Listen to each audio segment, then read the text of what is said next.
आप देख रहे हैं खबर तो समझिए और आपके साथ मैं हूं विवेक। और एक बड़ी खबर हम आपको बताने जा रहे हैं। बिहार की सियासत से जुड़ी हुई नीतीश कैबिनेट का विस्तार कल होगा। मंत्रियों की फाइनल लिस्ट बिल्कुल तैयार है। 31 मंत्री हैं जिन्हें शपथ कल दिलाई जाएगी। राजभवन को यह लिस्ट भेज दी गई है और आज मुख्यमंत्री से तेजस्वी ने मुलाकात की थी और तेजस्वी के साथ बिहार कांग्रेस प्रभारी भक्त चरणदास भी थे और उन्होंने मुख्यमंत्री से मिलकर यह लिस्ट उन्हें सौंपी थी। तो ये बड़ी खबर इस वक्त की हम आपको बता रहे हैं, जो बिहार की सियासत की सबसे बड़ी खबर है।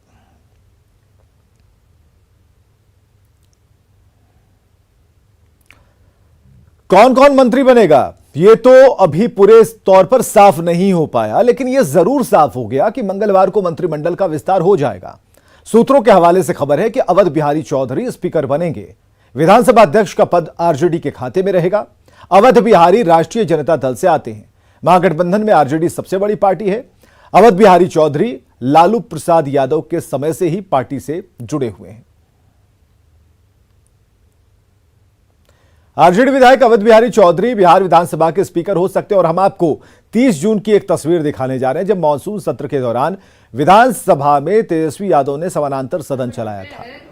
विपक्ष के विधायकों की मौजूदगी में सदन की कार्यवाही चल रही थी, जिसमें आरजेडी विधायक अवध बिहारी चौधरी को विधानसभा अध्यक्ष की जिम्मेदारी दी गई थी और तेजस्वी को सदन का नेता चुना गया था। इसे महज संयोग कहेंगे कि नई सरकार का गठन हो गया, जिसमें तेजस्वी यादव उप मुख्यमंत्री बने और अवध बिहारी चौधरी विधानसभा के अध्यक्ष बनने वाले हैं।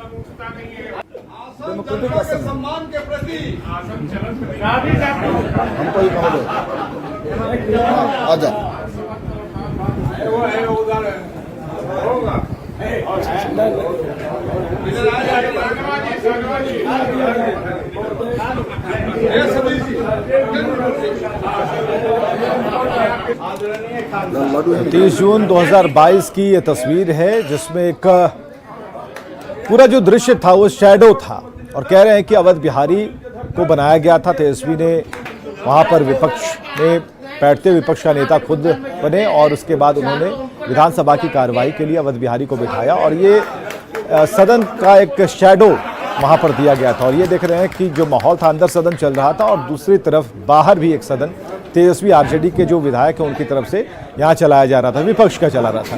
अब अवध बिहारी चौधरी जब स्पीकर बनने की बात जब उनके सामने आई है तो ये संयोग की तरह से देखा जा रहा है कि तब जो एक शैडो था अब फुल फ्रेम में, यानी कि कल की तारीख जब होगी तो ये सारी चीजें और भी क्लियर हो जाएंगी। हालांकि इस नाम में अवध बिहारी चौधरी का जो नाम है सबसे पहले है, क्योंकि स्पीकर इन्हें बनाया जा रहा है और तेजस्वी डिप्टी सीएम बन चुके हैं, तो सारी चीजें जो हैं वो अब संयोग के दायरे में।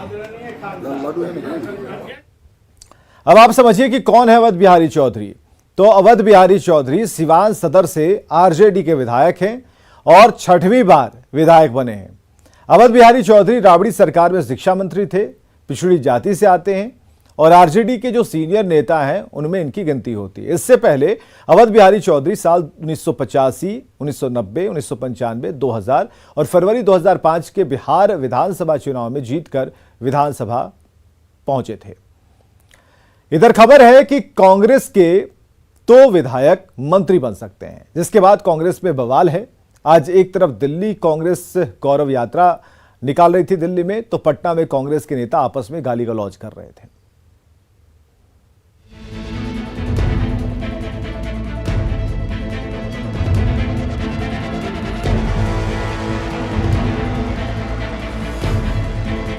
पार्टी टूट जाएगा, बर्बाद कर दिया पानी का। हम लोग दलाली करके नहीं बोलेंगे, जो बात करना होगा नहीं बोलेंगे, पार्टी को बर्बाद कर देंगे। नहीं मंत्रिमंडल नहीं जाएंगे, मंत्रिमंडल नहीं जाएंगे। हम गठबंधन के साथ रहेंगे, जिंदगी में। बिहार में मंत्रिमंडल विस्तार के पहले ही कांग्रेस में बवाल है। कांग्रेस आला कमान की तरफ से नीतीश मंत्रिमंडल में मंत्री पद के लिए 2 सीटों पर रजामंदी कांग्रेस कार्यकर्ताओं को रास नहीं आ रही है। इसी को लेकर सदाकत आश्रम में कांग्रेस कार्यकर्ताओं ने जमकर हंगामा किया। कांग्रेस कार्यकर्ताओं ने बिहार कांग्रेस प्रभारी भक्त चरणदास समेत दूसरे नेताओं को न सिर्फ खरी खोटी सुनाई, बल्कि इस दौरान कांग्रेस कार्यकर्ता मर्यादा भूल गाली गलौज पर भी उतर आए। पार्टी टूट जाएगा, बर्बाद कर दिया पानी का। हम लोग दलाली करके बोलेंगे जो बात करना होगा ना नहीं बोलेंगे पार्टी को बर्बाद कर देगा। नहीं मंत्रिमंडल नहीं जाएंगे, मंत्रिमंडल में नहीं जाएंगे हम, गठबंधन के साथ रहेंगे जिंदगी में। दरअसल कांग्रेस कार्यकर्ताओं का कहना है कि उन्हें कम से कम विधायकों की संख्या के आधार पर 5 मंत्री पद मिलना चाहिए था। मंत्रिमंडल में वाजिब हक मिलना चाहिए कांग्रेस में। कौन नेता सहमत है? नेता कौन होता है यहाँ? सोनिया गांधी, राहुल गांधी की टोपी वाले नेता हमारे हैं। नेता हमारे वर्कर है। नेता हमको 5 मेरा कोटा बनता है, 5 मिलना चाहिए। और सबकी भारी 4 पर 1 है तो जोड़ लीजिए, आप ही जोड़ लीजिए। 4 पर 1 का हिसाब बना रहे हैं। मांझी को मिल रहा है कैसे 4 पर 1? 5 हमारा हक बनता है और सबकी भागीदारी होनी चाहिए। कांग्रेस सबको लेकर चलने वाली पार्टी, किसी एक कास्ट धर्म की पार्टी नहीं है। इधर बिहार कांग्रेस के प्रभारी भक्त चरण दास का कहना है कि राज्य और राजनीति के हित में कोई डिमांड नहीं रखी गई है। हमने कुछ बात उस तरह से नहीं किया। डिमांड कांग्रेस ने नहीं रखी है कि नहीं, हमने उस तरह का कोई डिमांड नहीं किया। राज्य के हित में, देश के हित में, राजनीति के हित में जो पॉलिटिक्स हुआ है अभी संयुक्त महागठबंधन का, उस महागठबंधन का हर भावना को सम्मानित करने की जरूरत है। उसमें जो होगा होगा। महागठबंधन में शामिल पार्टियों की तरफ से मंत्रियों की लिस्ट भी फाइनल कर ली गई है और सहयोगी दलों की मंत्रिमंडल में कितनी हिस्सेदारी होगी इस पर भी सहमति का दावा किया जा रहा है। लेकिन मंत्रिमंडल विस्तार के पहले ही कांग्रेस में बवाल मच चुका है। पटना से न्यूज़ 18 के लिए संजय कुमार की रिपोर्ट।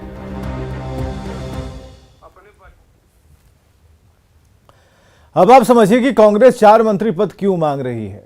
तो बिहार में विधानसभा की 243 सीटें हैं और नियम के मुताबिक कल विधानसभा की संख्या का 15% जो हिस्सा है वो मंत्रिमंडल में दिखेगा और ऐसे में बिहार में 35 मंत्री बनाए जा सकते हैं। वाम दलों ने सरकार में शामिल नहीं होने का फैसला लिया है, वे बाहर से सपोर्ट करेंगे और ऐसे में देखा जाए तो 14 में 3 विधायक ही मंत्री के लिए दावेदार हैं, यानी कि 4 विधायकों में से 1 विधायक का मंत्री बनना तय माना जा रहा है। जानकारी के मुताबिक आरजेडी कोटे से सबसे ज्यादा 16 से 18 मंत्री बनाए जा सकते हैं, जेडीयू कोटे से 11 से 13, वहीं कांग्रेस के कोटे से 2। जीतन राम मांझी की पार्टी को 1 और 1 निर्दलीय को मंत्री बनाया जा सकता है। 4 विधायकों पर 1 मंत्री बनाया जा सकता है। कांग्रेस के पास 19 सीट है और उसके मुताबिक 4 मंत्री बन सकते हैं, लेकिन यहां पर 2 की बात की जा रही है। आज लाल किले के प्राचीर से पीएम मोदी ने भ्रष्टाचार और परिवारवाद पर जबरदस्त प्रहार किया। पीएम मोदी ने किसी भी दल का नाम तो नहीं लिया, लेकिन इशारों में उन दलों पर निशाना साधा जो सत्ता के लिए भ्रष्टाचार से गठजोड़ करने में हिचकते नहीं।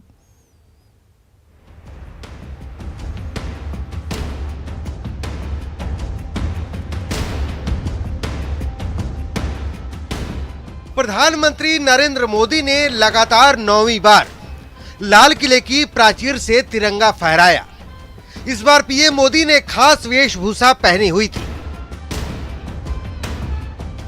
स्वतंत्रता दिवस के मौके पर पिछले 9 सालों से पीएम पगड़ी पहनते आ रहे हैं। इस बार भी उन्होंने पगड़ी पहनी थी, लेकिन इस बार उनकी पगड़ी खास थी।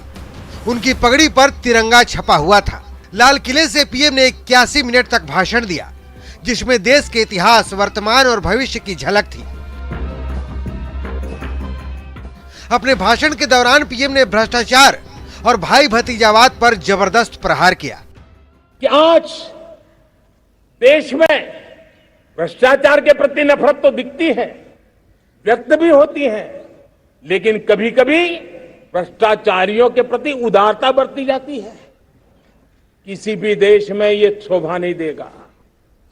कई लोग तो इतनी बेशर्मी तक चले जाते हैं कि कोर्ट में सजा हो चुकी हो, भ्रष्टाचारी सिद्ध हो चुका हो, जेल जाना तय हो चुका हो, जेल गुजार रहे हो, उसके बावजूद भी उनका महिमा मंडन करने में लगे रहते हैं। अब सवाल है कि क्या पीएम का इशारा बिहार में जेडीयू और आरजेडी के नए गठजोड़ को लेकर था, क्योंकि अब इस पर वार पलटवार तेज हो चुका है कि अवसरवादिता की प्रकाष्ठा है।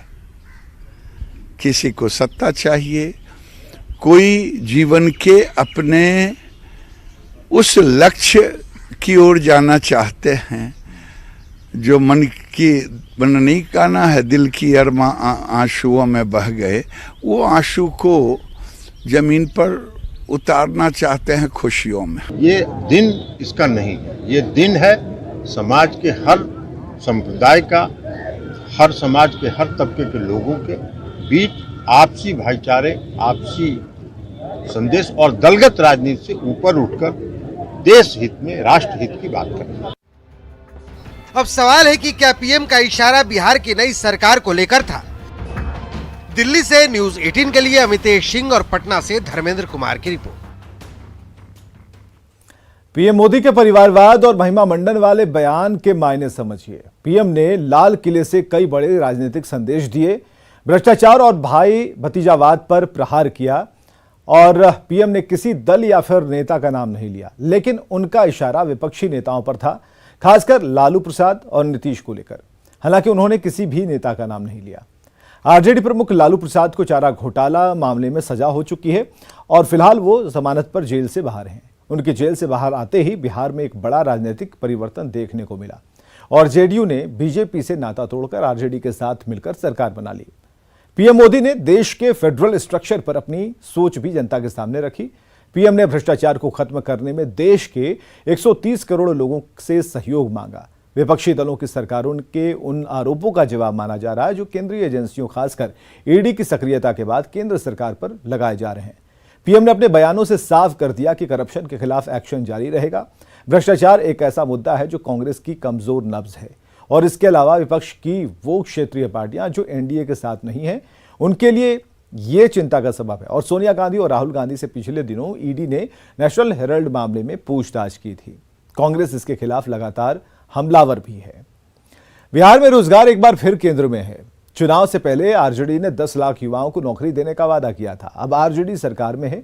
रोजगार को लेकर अभी सवाल पूछे ही जा रहे थे कि आज स्वतंत्रता दिवस के मौके पर सीएम नीतीश ने 20 लाख नौकरी देने का ऐलान कर दिया और इसके बाद सियासत गर्म है। आजादी के अमृत महोत्सव पर ऐतिहासिक गांधी मैदान से मुख्यमंत्री नीतीश कुमार ने रोजगार पर बड़ा ऐलान किया। ऐलान 20 लाख युवाओं को नौकरी और रोजगार का। नौकरी और रोजगार दोनों का इंतजाम इतना करवाएंगे, सरकारी और सरकार के बाहर भी हर तरह से इतना ज्यादा काम बढ़ना चाहिए कि ये हो जाएगा। तो हम लोगों का मन तो है कि भाई इसको तो हम लोग 20 लाख तक पहुंचाएं। इसके लिए पूरे तौर पर हम लोग हर जगह इन सब चीजों को काम करेंगे। 20 लाख की नौकरी वाले बयान से गदगद तेजस्वी यादव ने ट्वीट कर नीतीश कुमार का धन्यवाद किया और लिखा कि अभिभावक आदरणीय मुख्यमंत्री श्री नीतीश कुमार जी का 76वें स्वतंत्रता दिवस के अवसर पर पटना के गांधी मैदान से ऐतिहासिक ऐलान।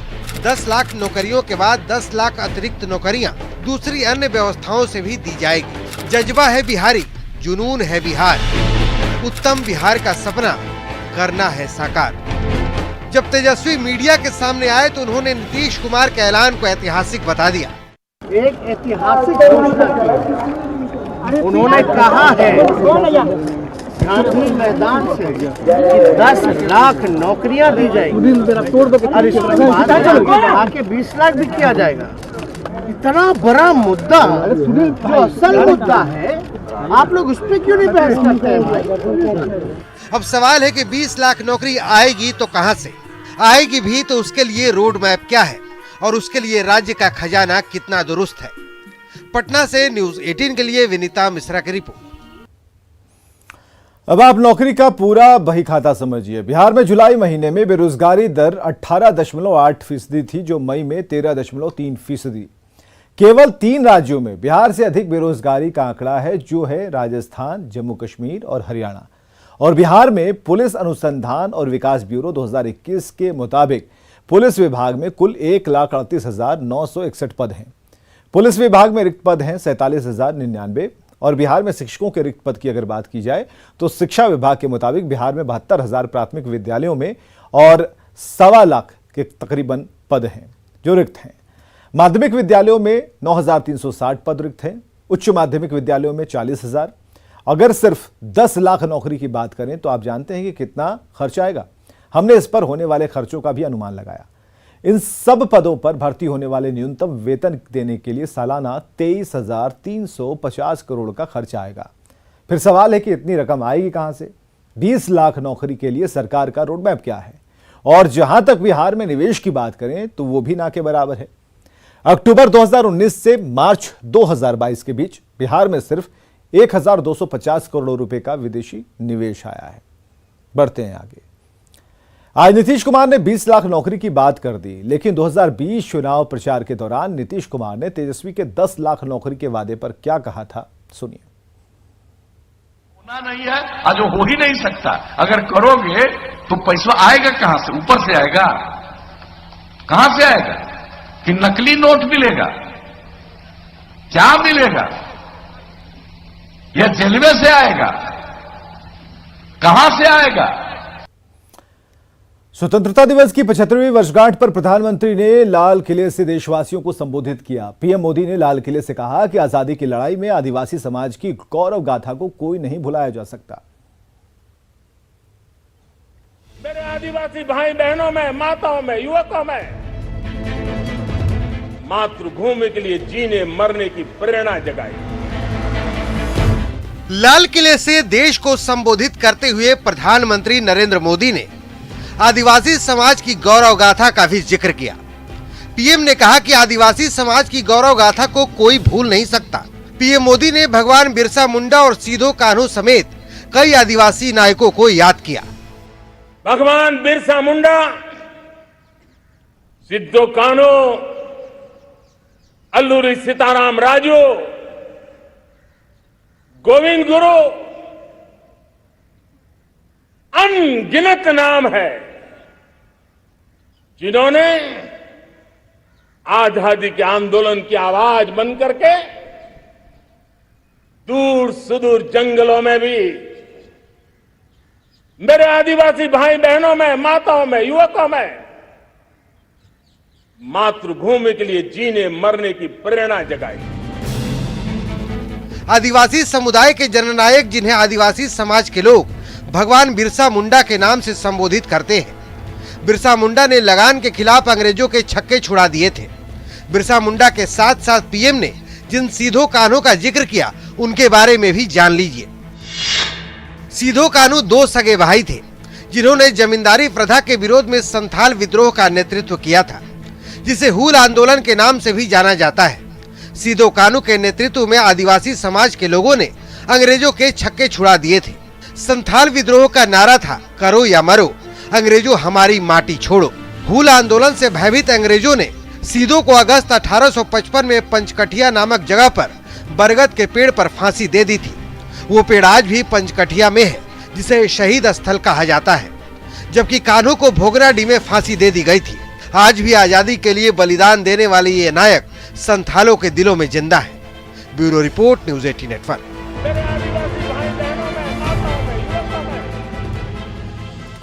2047 में इस्लामिक राष्ट्र की प्लानिंग पर काम कर रहे पीएफआई को लेकर बिहार के डीजीपी ने बड़ा दावा किया। डीजीपी एसके सिंघल ने कहा कि बिहार में पीएफआई की जड़ें काफी गहराई तक जम चुकी हैं, जिसके खुलासे के बाद से उनकी टीम ने काफी अच्छा काम किया।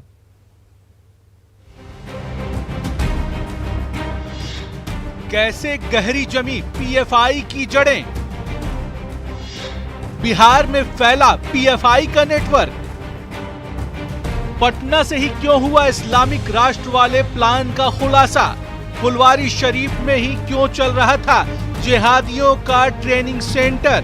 13 जुलाई को फुलवारी शरीफ में जिहादी ट्रेनिंग सेंटर के खुलासे और फिर फुलवारी शरीफ में ही एसडीपीआई के दफ्तर से ही मिले इस्लामिक राष्ट्र वाले प्लान ने हर किसी को सोचने पर मजबूर कर दिया कि आखिर बिहार की धरती पर ये क्या और कैसे संभव हुआ। इसका जो जवाब 75वें स्वतंत्रता दिवस पर बिहार डीजीपी ने दिया, वो और हैरान करने वाला है। देखिए, चुनौती तो है और चुनौतियां और भी आएंगी, लेकिन मैं यही कहूंगा कि बिहार पुलिस ने इस मामले में बहुत ही उत्कृष्ट कोटि का कार्य किया है और उसका जो असर है वह न केवल हमारे प्रदेश में जो है वह रहेगा और पूरे देश में भी वह असर रहेगा, क्योंकि ये जो मॉड्यूल्स हैं इसके जो जड़ें हैं वो काफ़ी गहरी और बहुत जगह फैली हुई है। डीजीपी एसके सिंघल का ये कहना है कि पीएफआई बिहार में गहरी जड़ें जमा चुका है।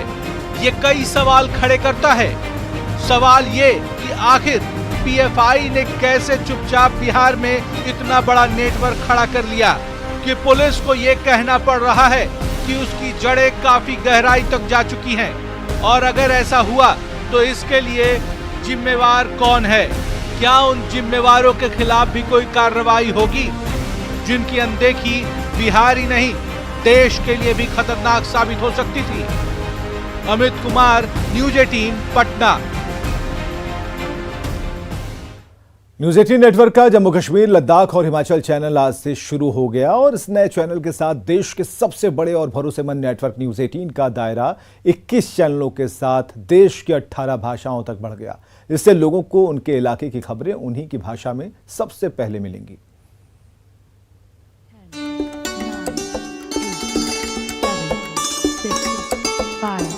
अब 18 भाषाओं में सबसे बड़ा नेटवर्क 18 JNK, लद्दाख और हिमाचल चैनल लॉन्च। JNK और लद्दाख को समर्पित पहला चैनल।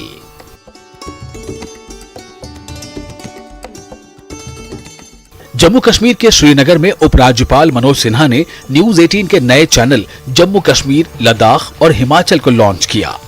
इस मौके पर उन्होंने नेटवर्क 18 के निष्पक्ष खबरों के प्रसारण के लिए तारीफ की, साथ ही नए चैनल के लिए शुभकामनाएं दी। आजादी के अमृत कालखंड में news 18 Jammu Kashmir, Ladakh, Himalaya satellite channel का लॉन्च देश के मीडिया फ्रेटर्निटी के लिए एक बहुत बड़ा उत्सव है। मैं आप सभी को स्वतंत्रता दिवस की हार्दिक बधाई देता हूं और इस नए चैनल को ढेर सारी शुभकामनाएं भी देता हूं। वहीं लद्दाख के उपराज्यपाल RK माथुर ने कहा कि जम्मू कश्मीर और लद्दाख के लिए समर्पित चैनल की जरूरत थी और ये चैनल दोनों प्रदेश की जनता की आवाज बनेगा। मुझे लगता है कि इस तरह के एक चैनल की लद्दाख को बहुत आवश्यकता थी। लद्दाख का कवरेज इसके साथ काफी इम्प्रूव करेगा। इस मौके पर न्यूज 18 नेटवर्क ब्रॉडकास्ट के CEO अविनाश कौल ने कहा, Big occasion for us at Network 18 as well. Network 18, for those of you who already know or those of you who don't know, is the largest news network in the country, arguably the world. It's powered by around 1,200 journalists working in 739 districts of the country. We reach out to 70 crore Indians annually. That's the power of the television network that we have. We have 21 24-hour news channels operating in 15 languages. And before the end of the evening, it would become 18 languages, with the addition of my mother tongue, Kashmiri, Ladakhi and Dogri. वहीं news 18 Hindi cluster के CEO करण अभिषेक सिंह ने कहा कि news 18 network का मकसद क्षेत्र की सियासी, आर्थिक, औद्योगिक और सामाजिक हलचल को दर्शकों तक बेहतर और सबसे पहले पहुंचाने का है। हमारा प्रयास रहेगा कि यह चैनल आवाज बने उन आशाओं और आकांक्षाओं की जो इन प्रांतों की जनता के दिलों में हैं और जिन्होंने अपने जीवन के सपने सजाए हुए हैं। वो कहानियां, वो आकांक्षाएं हम आप सब तक पहुंचाएं। न्यूज 18 जम्मू कश्मीर, लद्दाख और हिमाचल की लॉन्चिंग के मौके पर कई रंगारंग कार्यक्रमों का आयोजन भी किया गया। न्यूज 18 जम्मू कश्मीर, लद्दाख और हिमाचल स्थानीय मुद्दों, समस्याओं और उम्मीदों के लिए गहरी कवरेज प्रदान करेगा और लोगों की आवाज बनेगा। इस मौके पर न्यूज 18 के एडिटोरियल हेड राजेश रैना ने सभी का आभार जताया। मैं तमाम मौजूद मेहमानों का शुक्रिया अदा करना चाहता हूँ। Bureau report, news 18 network.